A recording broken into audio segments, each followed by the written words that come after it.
Friends, welcome to the Oxfordshire Community Hub. We are pleased to have with us as our guest Her Majesty's Lord Lieutenant for Oxfordshire, Tim Stevenson, OBE. Tim, welcome to the Oxfordshire Community Hub, which has been set up by the Oxford Foundation to create a virtual Oxfordshire community to share stories, poems, music, song, art, even a short reading, basically literally anything that people want to share, as long as, of course, it's respectful and not offensive to anyone else. So welcome and thank you for joining us. Well, thank you for including me. It's a great privilege to be on the opening of what I think could be a really useful guide and tool for people around the county. Thank you for setting it up.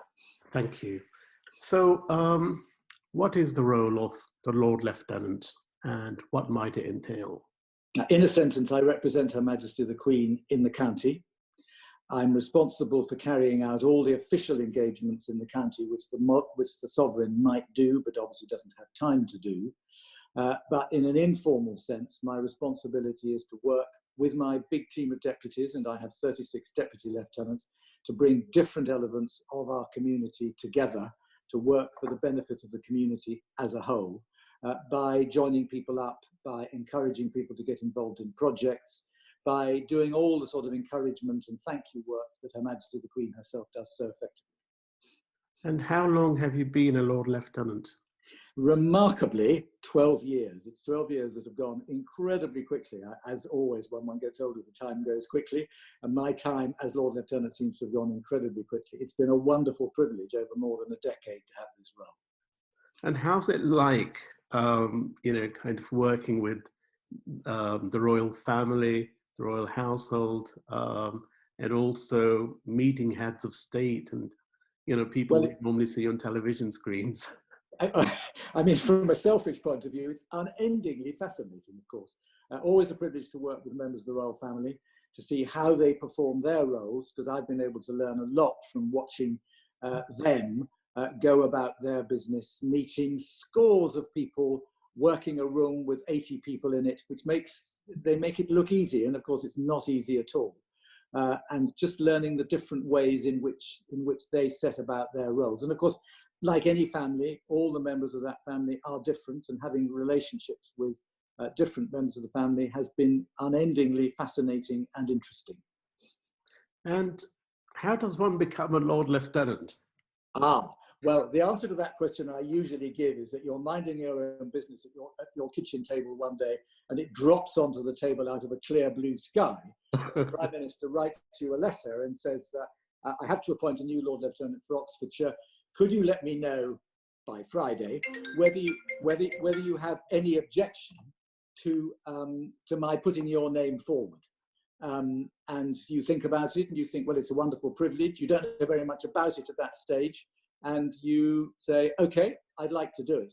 There is a process. There's a sort of consultation process when one Lord Lieutenant is leaving, whereby somebody comes down from the Cabinet Office, talks to lots of people around the county, what's necessary in the county, what might happen in the county over the next 10 years, what sort of Lord Lieutenant do we need? And then there's a sort of filtration process, and one's name sort of pops out of the bottom of the heap. I don't know if I have that happens, and I'm not sure I'd like to ask either. Well, we're very, very fortunate to have you as our Lord Lieutenant of the county. In the current circumstances, unprecedented really, how are you finding working in isolation, working from home? Are there tips that you might be able to give people who might be listening? What works for you, what hasn't worked? How does one keep one's sanity, keep mentally well and resilient and so on? Golly, well, that's a huge and fascinating question. In terms of the lieutenancy, what surprised me is with an empty diary in terms of attending appointments outside the house. I mean, normally my diary at this time of year would be full 5-6 days a week, and that's all gone. What surprised me is the volume of work that has continued to come through at this stage of the coronavirus crisis in terms of engagement in supporting in particular the voluntary sector, supporting all the efforts that are going on to ensure that people who are self-isolating, the people who are particularly susceptible are going to be supported and looked after in their villages, in their towns. In terms of sort of getting by on a personal basis, what Mary, my wife, and I find is that actually planning each day at the start of the day is part of what it's about. So we sort of, very first thing in the morning, we say, well, these are the things we want to get done today. There's time to be spent at the desk. There's time to be spent on the phone. We both do yoga every day. When are we going to do that? There are various chores in the house that have to be done. And we find having a structure to the day is really important. And I think we've learnt that from our adult children who have children of their own, young children of their own.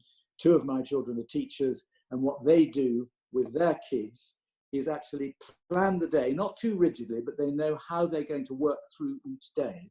And that seems to be very effective.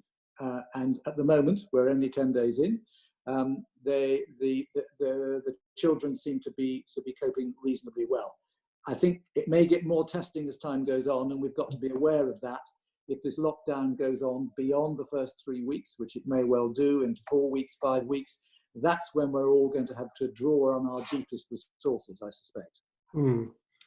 And what might your message be at this really testing and difficult time for the county and whoever might be listening to this interview?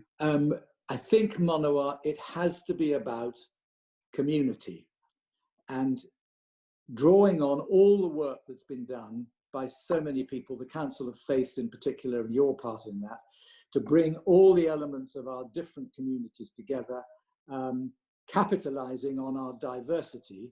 And now, in a sense, that work needs to be drawn on to make sure that all elements of our community, particularly those who may fall between the gaps, are looked after and supported across the county. And I think one of the really heartening things about everything that's going on in this viral crisis is the way in which people are rallying around to support their neighbours, to help. And that's a sort of dominant theme across the whole county. Every day one hears stories of people going above and beyond what's necessary to look out for other people. And that, I think, is absolutely preeminent. And if we can carry that forward beyond the crisis, and we will come through the crisis, and learn the lessons of mutual support, using our diversity as a plus, then that will be a really good fallout from this difficult period. Well, thank you very much indeed, Tim, for joining us and for sharing your thoughts, and also sharing the role of the Lord Lieutenant for the county. Very, very indebted to you for that. So thank you, and have a really lovely day.